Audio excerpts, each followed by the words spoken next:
Nangipakamo, nangipakawat kin panangilawlawag, kakabsat, iti nagkapanan. Nazat.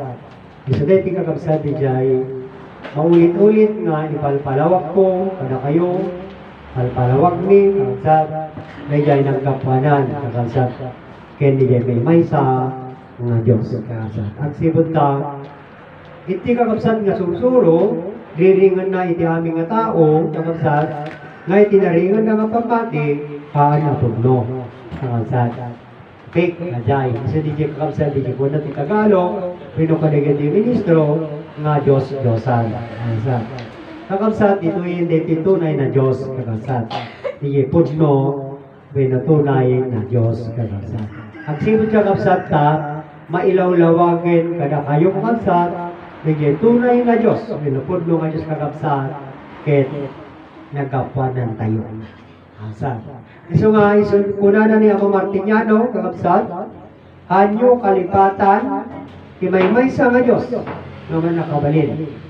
Na marswa, ti talo persona, ngayon kayong pagbibiyagan. Iso iti langit daga, kanyaadan, kangarunaan ti amin. Ansat, awan ti nagpasulan, iti nagkapanan. Hindi kakabsat di jay, panitnikan na, kaya ilawlawag na, ipakaawat na, dahil tinasursuro, kada kayo aming kakabsat, nga at buybuyakin at bindingin. Iso nga masawang kakabsat nga, agamiris kayo. Kakabsat. Tapnon, kakabsat, maamuan nyo no kasalo kayo kakabsat, nga napada, ito'y rabaw, itidaga, sirok ipilangit, kakabsat. May sa laing kakabsat nga Diyos, iti nagkapuanan tayo, amin. Kakabsat. Ngayon, awan pa'y kakabsat, iti nangipalawag, kakabsat, nangipakawat, wino na maniklik kada kayo, kakabsat nga, may sa nga pudno, kakabsat nga Diyos, tinagkapuanan tayo, amin. Iti pailaeng, kakabsat, iti madaran, kakabsat, iti kunan ni Ama Martiniano, kakabsat, may sa laing nga Diyos, kada na, iti nagkapuanan tayo. So, pudno, kakabsat, at sibot ta, gamin iti pagkaamo tayo, kakabsat, iti langit, gagangayin, itan, iti oray met iti naga, kakabsat. Ket ni Adan, kakabsat, ang sibot ta, in pagkaamo, iti nagisuro, kakabsat, iti binayadan nga Adan, nga di Adan kaniya, bakit nagbasol, isudeta, kakabsat, di pinatiyo, kakabsat. When pinati di aming nga tao, kakabsat, namati, iti parbo. Kakabsat. Isang nga itatan, kakabsat ta, Adam, ti makaawat, kakabsat, ken makamot istorya, damagin nan, kakabsat. Anyamin ti nagbasulan ni Adan, ken Eva, iti Diyos. Kakabsat. Awan kakabsat, iti pamaniknik da, when utay bagada, kakabsat, handa mapaanda maipalawag, kakabsat. Ang sipot na nagiti ang luluma, kakabsat nga, in bagada nga baso ni Adam Kineva, kakabsat, haan na pugno, kakabsat. Kasi ti kunada nga pandangan da, ti may paring nga bunga, kakabsat, iti hardin ti paraiso, kakabsat, awan pay, kakabsat, iti kayo, idi, kakabsat nga bunga, iti kanda ni Adam Kineva, iti rabaw, iti dagang, awan pay ti kayo, anyaman nga kayo, awan pay, kakabsat, malaksid lang di kayo, tibyak, kakabsat, iso diya di adda, ngam awang pay ti bulong na. Kayo pay lang. Kakabsat. Sino diya nga kayo? Iso diya tao. Kakabsat. Iso diya kayo. Kayo ti biyan. Iso di adan. Kakabsat. Oh. Iso di kakabsat diya, adda nga nabigbig. Kakabsat. Ta, ngamin na isurat iti libro, kakabsat, in bagada, iti kanod Diyos may gawa ng langit at may gawa ng lupa. Kakabsat, hindi. Kakabsat. Kasi po, kung gawa, kamay ang nagtrabaho. Kakabsat. Kaya, hindi po gumawa ang Diyos, hindi. Kakabsat. Hindi gumawa ng langit at gumawa ng lupa. Hindi po. Si Adan, ginawa ba niya? Yung Diyos ginawa niya ba si Adan? Hindi rin. Kakabsat. Sapagkat ang Diyos po ay lumikha, linagkapo niya, linikha sa salitang likha. Yan ang gagamitin natin. Pero hindi lumikha ng Diyos. O, ng langit, hindi. Sa pagkalini mo ng katotohanan po, ang Diyos po ay hindi po lumikha. Sapagkat ang langit ay hindi po linikha ng Diyos. Kung yung katotohanan na po, kung naintindihan mo na, makilala mo na, ang Diyos po ay hindi lumikha. Sapagkat ang sinasabi natin na linikha ng Diyos, ang langit ay unang linikha ng Diyos, sabi natin. Ang langit po ay, ang kahulugan sa atin ay buhay. Mga kapatid, ano ang langit? Buhay ang kahulugan sa atin. Ano ang buhay? Buhay po ay Diyos. Po. Sapagkat sabi ni Ama Martiniano, sabi niya, ang Diyos na tinatawag mo na andun sa langit, sabi mo, kilala mo? Hindi mo masagot. Kaya sinabi din ni Ama Martiniano na sabi niya, ang Diyos na tinatawag mo na andun sa langit, na Ama mo, yan ang buhay mo. Sabi niya. Ang ibig sabihin, ang buhay na sa atin, Diyos. O maniwala man kayo hindi. Ipaliwanag ko po sa inyo kung bakit ang Diyos po o ang buhay natin ay Diyos. Sapagkat ang buhay natin ay hindi kumakain. Pero binubuhay niya tayo. Yan na yung makapangyarihan na ibinigay ng Amang makapangyarihan sa inyo. Ngunit hindi ninyo kinilala ang buhay na ibinigay ng nagbigay o yung Ama na pinagmulan natin. Hindi nyo nakilala. Hindi ninyo kinilala. Kaya walang halaga ang buhay at katawan sa atin. Bakit mo naman sinabi na walang halaga? Kasi pinabon mo sa trabaho. Kung ano ang ginagawa mo sa katawan, hindi naman nagre-reklamo. Di ba po? Ngayon, meron bang umabot ng walang hanggan? Ang katawan kasi pagod. Kaya walang nakakuha yung buhay na walang hanggan. Hindi lang sa pagod, yung hindi pang inilala ng kanilang pinagmulan. Ngayon na po, ay paliwanag na sa inyo. Ayun, kung gusto nyo po, ikuhanin nyo. Kung ayaw nyo, o diiwanan nyo. Mga kapatid, pero ito ang mahalaga. Kailangan kilalanin ninyo ang tunay na Diyos at ang kanyang linikha. Sapagkat ang kanyang linikha o ang kanyang naging ay doon po tayo nagwala. Yun po ang totoo sapagkat kung paano ka nabuhay, hindi mo pa kilala. Ang alam mo, nabuhay ka dahil sa Diyos, ngunit hindi po. Ang simula, nabuhay, si Adan, nabuhay dahil sa Diyos. Sapagkat si Adan nga ang personal ng Diyos. Kaya si Adan ay nabuhay ng dahil sa Diyos. Tayo naman po, dahil kay Adan, nagpamilya. Kaya tayo din ay nabuhay. Pero dalawa na. Ama at ina ang pinagmulan na natin. Kaya ang langit at ang lupa walang nakakilala. Sabi niya Ama Martiniano na yan ay tunay at totoo na walang nakakilala sa langit at lupa. Lalo na kay Adan.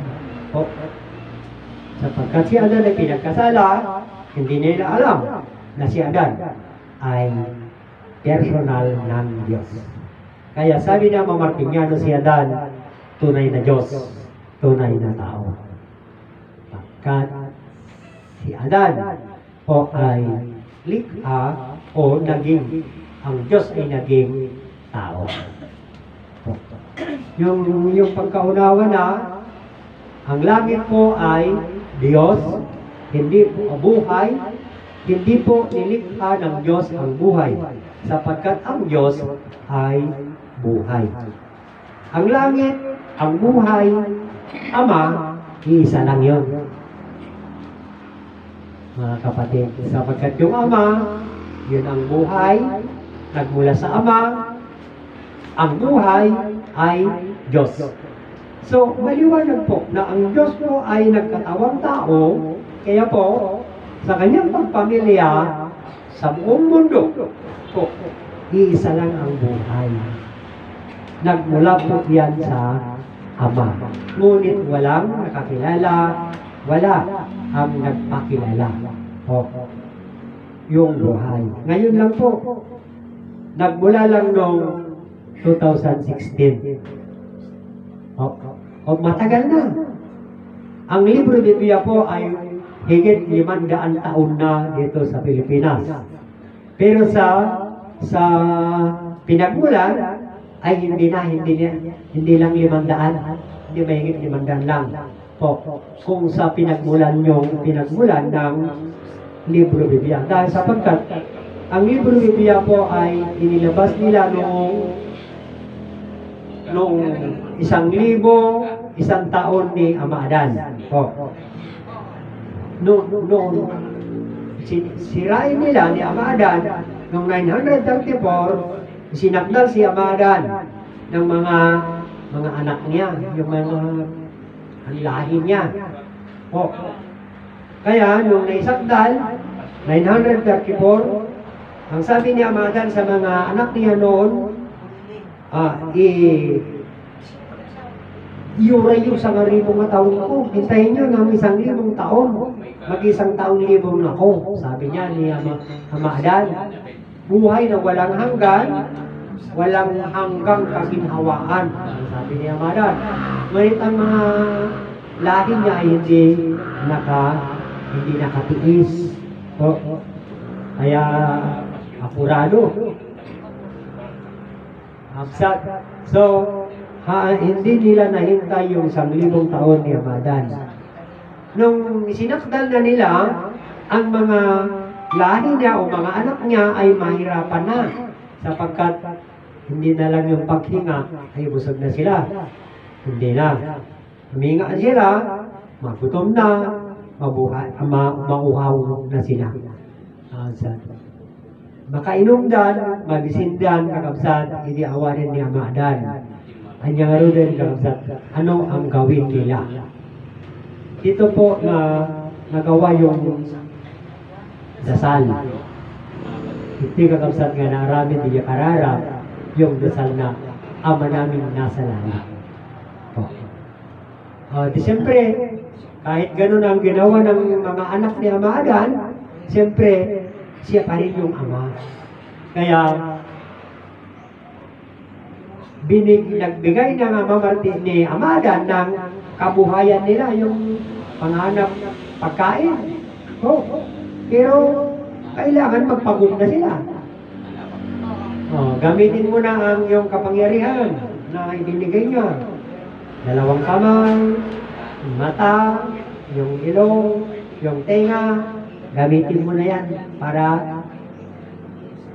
ang kahulugan nga anong yung Son of the Cross isipin ko ang aking tiyan, galalin ko ang 2 kong kamay para mayroon akong kakainin. Tignan nyo, Sign of the Cross. Panunutek, kung ano itibuksit ko, Ilocano.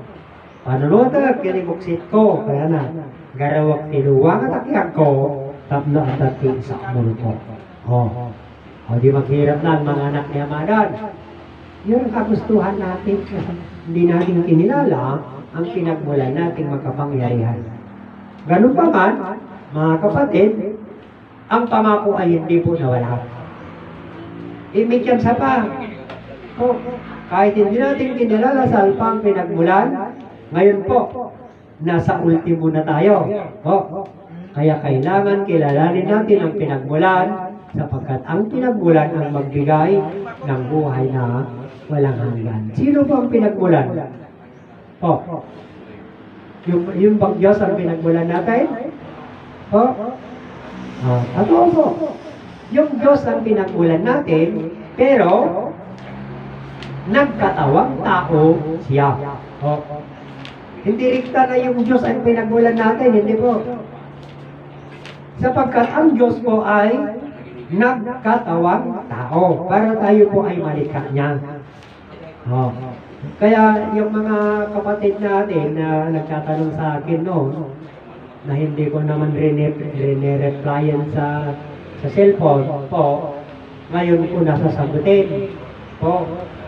Ang tanong, ang sabi nila, ang ibig kong sabihin, mayroon pang mas mataas sa Diyos Ama, sa Ama. Sabi niya po, mayroon po, sapagkat yung Ama ay likha po ng Diyos na nakapangyarihan. Kung yung likhang gagamitin, diba po? Para maunawaan ninyo.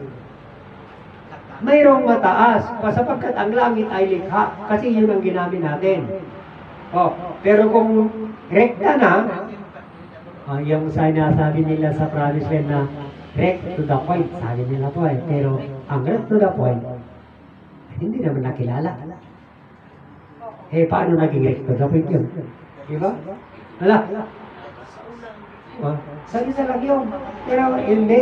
Sapagkat, ito na po yung, kung direct to the point, po, ang langit po ay hindi nalikha, hindi linikha. Sapagkat ang langit ay yan po yung Diyos. Oh, naging buhay. Yung Diyos naging buhay. Oh, kaya nga, ipinapaliwanag namin sa anumang paraan. Pagpisan nyo na lang yung Tagalog ka sapagkat hindi biyasa eh. Pero mayroon kayong maintindihan kahit kunti lang. Para kung Ilocano ka o Tagalog ka, kung alam mo naman, maintindihan mo naman siguro, kung mayroong kunting makuha, para may ano ka na. O, napagkat hindi nga bihasa sa Ilocano, mas bihasa sa Ilocano kaysa Tagalog. Ang Diyos po ay nagkatawang tao, pero walang nakakilala. Ngayon lang may papakilala. Kaya nga, ang sabi ni Ilocano noon, po sa kanyang programa, ay ayaw ng Diyos na kilalanin mo dahil sa kapangyarihan niya. Ang gusto po niya na tawag sa kanya ay Ama.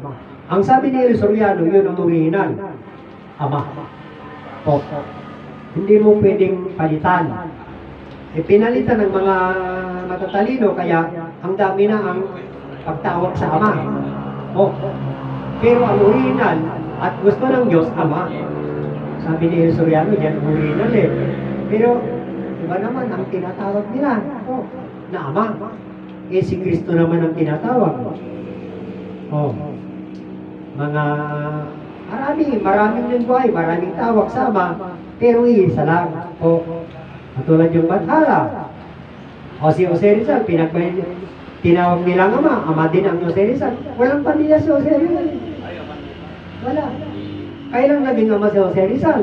Kahit si Kristo, kailang naging Ama? Walang patunay.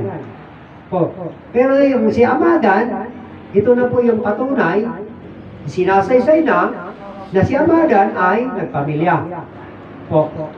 Ang Diyos nagkatawang tao, ay nagpamilya. Lahat po tayo, buong mundo, anak ni Amadan. Pero sino makakilala? Wala. Kaya wala nga nakakilala sa Diyos, nagkatawang tao, magpasalamat tayo sa katuruan ito. Nang dahil sa katuruan ito, ipaliwanag, isasaysay sa inyo, ang Diyos po ay nagkatawang tao, nagpamilya. Lahat po tayo ay anak niya. Ngayon, dahil alam niyo na, tayo po ay anak ng Diyos po na makapangyarihan. Mayroon ba kayong kapangyarihan? Ang sabi ng tao, wala. Sapagkat, hindi naman kilala yung kapangyarihan, mayroon sa kanya. Kaya ipapaliwanag yung nakakilala sa kapangyarihan. Anong kapangyarihan ang mayroon sa tao? Buhay. Ito'y buhay. Ito ang kapangyarihan na ibinigay ng pinagmulan natin, Diyos. Bakit? Ito bang buhay makapangyarihan? Sapagkat kung wala ka ng buhay, wala ka ng magagawa. Di ba po? Ngayon, dahil ikaw ay may buhay, dahil ikaw ay buhay, ang dalawang mata ay magamit mo. O magamit mo rin ang tenga, makadinig. Ha? Yun lang kung bingi. Di ba? Kung sira, hindi makadinig. Kasi bingi. O ano ang nagawa mo dyan, sinira mo yung nasira mo yung tenga mo, hindi na makarinig. O wala nang kapangyarihan yung tengang makarinig. O, pero kung hindi nasira ang tenga po, may buhay ka, magagamit mo po. Tingnan mo yung mata, wala namang makina, wala. Kahit anong electronics na wala naman nakakabit sa katawan mo na nagpapagana sa iyong mata. Pero bakit yung mata ay nakikita, makabasa? Makapangyarihan. Meron kapangyarihan. Po, sapagkat hindi nga kilala ng tao kung saan nagmula. Sinasabi lang na likha ng Diyos sila, pero hindi nila kinilala yung Diyos kung paano sila nalikha. So, ngayon lang nga may papakilala. Kaya ang mga tao,